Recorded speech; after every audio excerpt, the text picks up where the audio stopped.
Europe हमेशा से ही अपने यहाँ का इंफ्रास्ट्रक्चर के लिए बहुत फेमस है। यहाँ के शहर कुछ इस तरह से बसे हुए हैं कि दूर से देखने पर एक पेंटिंग की तरह लगते हैं। जी हाँ, इसलिए दुनिया में ज्यादातर टूरिस्ट का फेवरेट डेस्टिनेशन यूरोप के देश ही होते हैं। वहाँ का इंफ्रास्ट्रक्चर कुछ ऐसा है कि वहाँ वो लोग जॉब के लिए रोज एक कंट्री से दूसरी कंट्री में जाते हैं, शाम को वापस भी आ जाते हैं। यूरोप के 44 देश एक दूसरे से ऐसे कनेक्ट हैं कि लोग पैदल या फिर साइकिल से ही एक दूसरे देश में आसानी से जा सकते हैं। यहाँ तक कि यूरोप में स्काई स्क्रैपर्स भी नहीं है। आखिर कैसे और क्यों यूरोप इतना अलग और कैसे बना, वहाँ का इंफ्रास्ट्रक्चर इतना खास, चलिए जानते हैं आज की हमारी इस वीडियो में। यूरोप एक ऐसा महाद्वीप है जो कि एशिया से पूरी तरह से जुड़ा हुआ है। ये दोनों ही महाद्वीप यूरेशिया के खंड हैं। यूरोप यूरेशिया के पश्चिमी भाग में मौजूद है। ये इकलौता ऐसा महाद्वीप है जिसके देश आपस में रोड से कनेक्टेड हैं। मतलब आसानी से एक देश से दूसरे देश में जाया जा सकता है। मतलब जैसे हम इंडिया में एक शहर से दूसरे शहर में भी आसानी से नहीं जा पाते हैं, वहाँ के लोग अलग अलग देशों का भी ट्रैवल कर लेते हैं। यूरोप हमेशा से अपनी एक्स्ट्राऑर्डिनरी प्लानिंग और ऑर्गेनाइजेशन के लिए प्रसिद्ध है, जिसे बनाने में काफी सदियां यूरोप को लगी हैं। ये कॉन्टिनेंट कुछ इस तरह से बसा हुआ है कि यहाँ के देश और शहर दुनिया की सबसे वेल डेवलप्ड सिटी में आते हैं। यूरोप दुनिया की कुछ most advance cities, excellent transportation networks और अर्बन एनवायरनमेंट्स के लिए जाना जाता है। आज तक ऐसा स्ट्रक्चर बड़े बड़े देश भी विकसित नहीं कर पाए। यूरोप का ट्रांसपोर्ट स्ट्रक्चर इतना ज्यादा अच्छा है कि कई लोग तो एक कंट्री से दूसरी कंट्री में शाम तक जॉब करके भी वापस आ जाते हैं। मतलब आप सोचिए कि आप नेपाल या श्रीलंका में नौकरी करके शाम तक वापस आ जाएं, है ना जी? पर ये सच है कि वहां पर ऐसी सिचुएशन हर रोज होती हैं। अब दोस्तों लग्जमबर्ग को देख लीजिए। यहाँ के लगभग 46% लोग, यानी कि 2 लाख लोग डेली एक देश से दूसरे देश में जॉब करने के लिए जाते हैं। लेकिन दोस्तों सोचने वाली बात यह है कि यूरोप के जो शहर बसे हुए हैं वो कई बार पहले तबाह हो चुके हैं। जी हाँ, सेकेंड वर्ल्ड वॉर का ही एग्जाम्पल ले लें। जब इसमें देश एक दूसरे पर हवा से बम फायर कर रहे थे, उस वक्त यूरोप के कई बड़े शहर जैसे कि लंदन, बर्लिन, हैम्बर्ग जैसे कई शहर पूरी तरह से तबाह हो गए थे।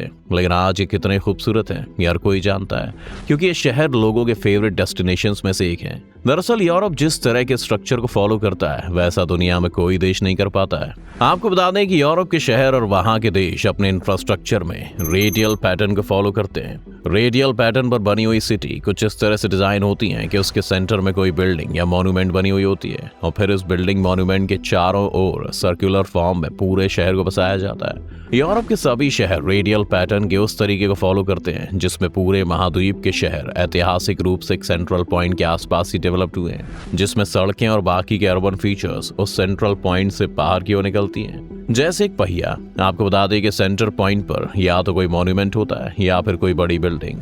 ये पैटर्न यूरोप के पेरिस या लंदन से लेकर मॉस्को और इस्तांबुल, बर्लिन जैसे हर तरह के शहर में देखने को मिलते हैं। आपको बता दें कि pattern ancient Roman urban planning का एक हिस्सा है जिसको सदियों पहले इस्तेमाल किया जाता था।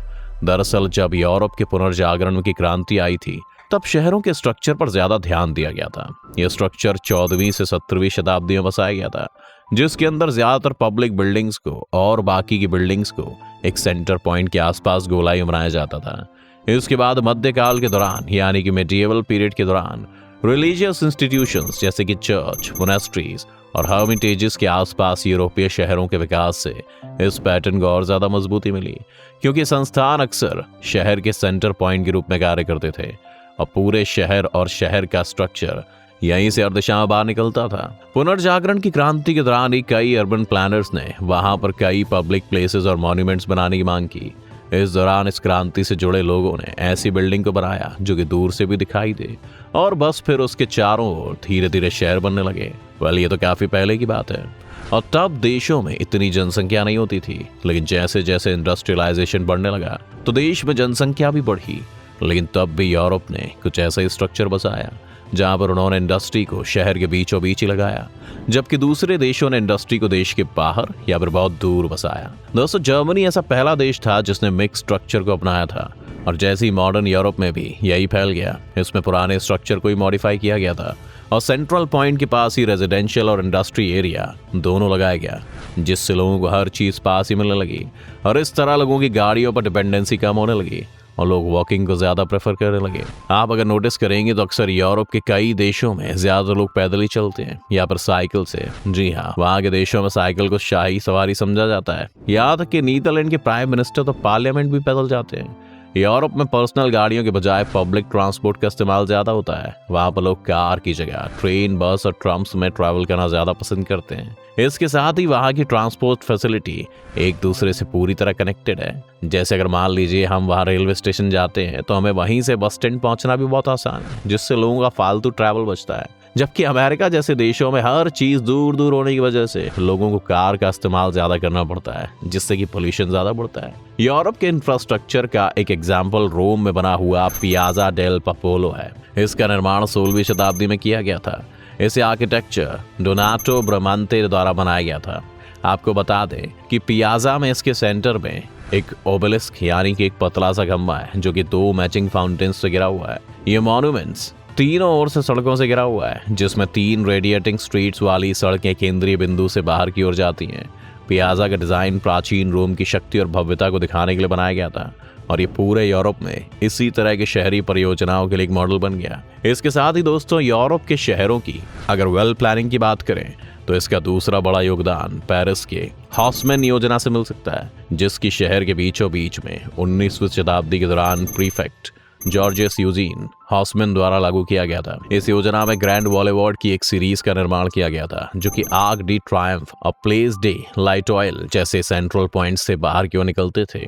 दोस्तों, इस तरह से जो यूरोप शहर बसे हुए हैं, इनको एक अलग ही स्ट्रक्चर दिया गया है। इसके पीछे दरअसल एक नहीं बल्कि कई कारण हैं। Historical factors. यूरोप में अर्बनाइजेशन का एक लंबा इतिहास रहा है, जो कि प्राचीन रोमन साम्राज्य से जुड़ा है। रोमनों ने ऐसे शहरों का निर्माण किया जो एक सेंट्रल प्लाजा के चारों ओर डिजाइन किया गया था, जिसमें सड़कें सीधी थीं और मैप्स के किसी राइट एंगल्स की तरह इंटरसेक्ट करती हैं। आप देख सकते हैं ये ग्रिड जैसा स्ट्रक्चर पेरिस और बार्सिलोना जैसे कई और यूरोपीय शहरों में आज भी मौजूद है। पुनर्जागरण काल यानी कि रेनायंस ने भी यूरोप के कई शहरों को बनाने में काफी ज्यादा इंपॉर्टेंट रोल प्ले किया है। इस दौरान जो लोग इन क्रांति का हिस्सा थे, उन लोगों का मानना था कि दुनिया में एक ऐसा एनवायरनमेंट होना चाहिए जो कि ह्यूमनिस्टिक वैल्यूज दिखाए और हर चीज में बैलेंस बना रहे।